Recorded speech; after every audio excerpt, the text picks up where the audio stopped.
What happens within this bass riff is when you put it back to back and we play it over a section of bars, there's a couple of little fills he puts in. So I'll play the bass riff and I'll give you an example of the two fills that he tends to play in these sections. So here we go.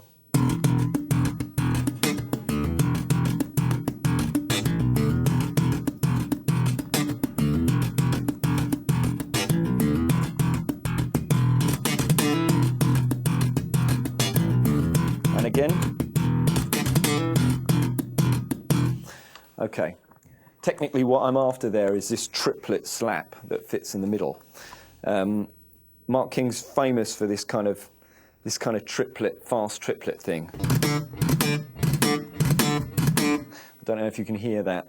Basically what we're doing just to get these little triplets going is we're playing, again it's a collection of hit notes, damp notes and slap notes. Very, very slowly, a triplet. I would hit, damp, hit, slap. That's all there is to it. Sounds like that. When you speed it up, it sounds like triplets.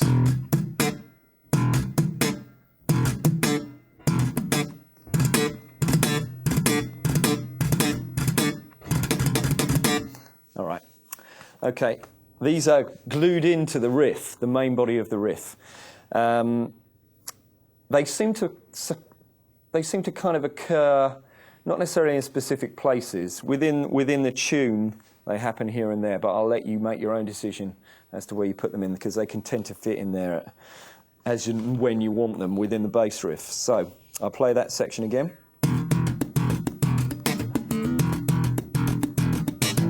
Here we go.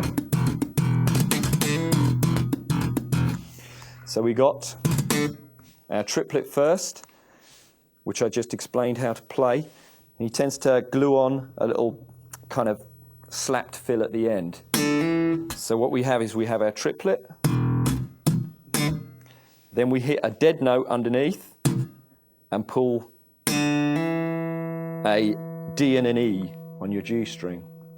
So it goes like this.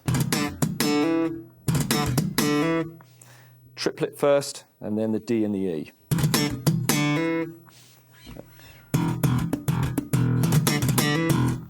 Okay, so hopefully you can hear that. Okay, second fill. This leads into what I would regard as the verse of the song, which is the key, where the keys come in with the melody on Love Games. It happens on, I think it's on bar, around about bar 8, bar 9 of the riff. There's a little resolving keyboard part, and Mark King plays 2 notes that resolve with this. And they're quite high up, and they're within this bass riff. Okay, and on the G string, it's 12, it's 14 and 13. Fret 14 and 13, an A and an A flat. And he fits those into the riff like this.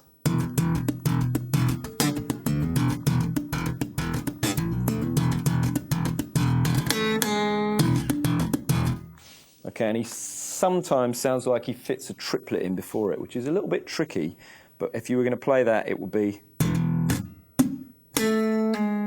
hit, stop, damp, which should sound like this. Just a flurry of notes. Okay, that leads us into the main body of the song. We've got a riff for 2 bars where the keyboard's melody comes in. So it's just a standard bass riff as I've shown you at the beginning. That's once. That's twice. Then we play the new section, which is it's just a mid-section to the verse, really. And this one starts on B, which is your 2nd fret A string. Then you've got C sharp, which is your 4th fret A string, D, 5th fret A string, and finally F sharp, which is 4th fret D string. Yeah. and these are all thumbed. And they sound like this with those notes. So that's the first section of this one. What we're doing is we're going.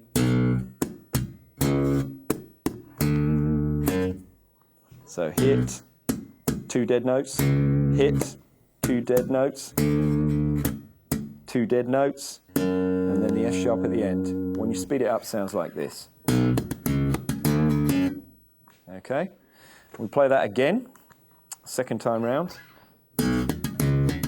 First, there's a couple of little dead notes in between these 2 riffs. So it goes. First time. What actually happens is when we hit the B, we just hit 2 notes at the beginning of the second time you play the B.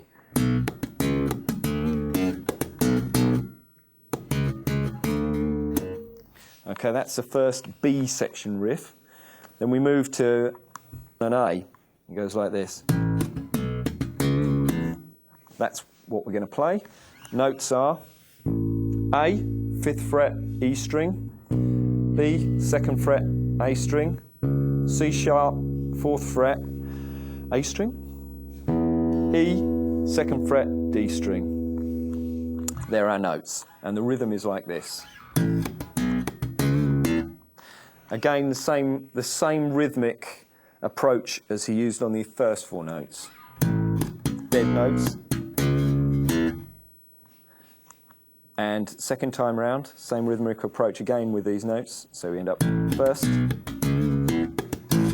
We've got 2 notes at the beginning. So let me put those 2 sections together. Here we go.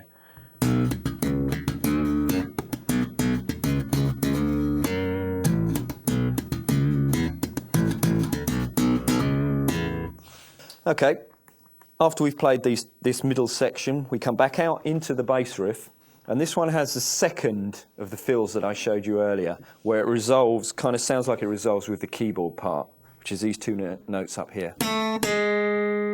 So we end up with this bass line, just coming back out of that section. So that effectively makes what I would regard as the verse of the whole song. What I'll try and do now is I'll play a complete verse section with these sections I've just shown you. It goes like this. 1, 2, 3, 4.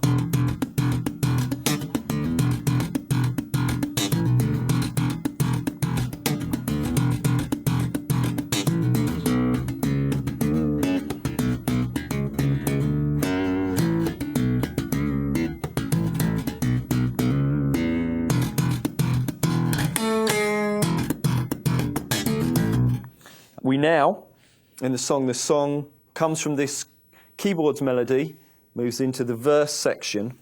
The verse section is exactly the same format, only with a vocal over it, which Mark King manages to sing over and play that bass line at the same time, which is an exercise you can try at home if you really fancy it.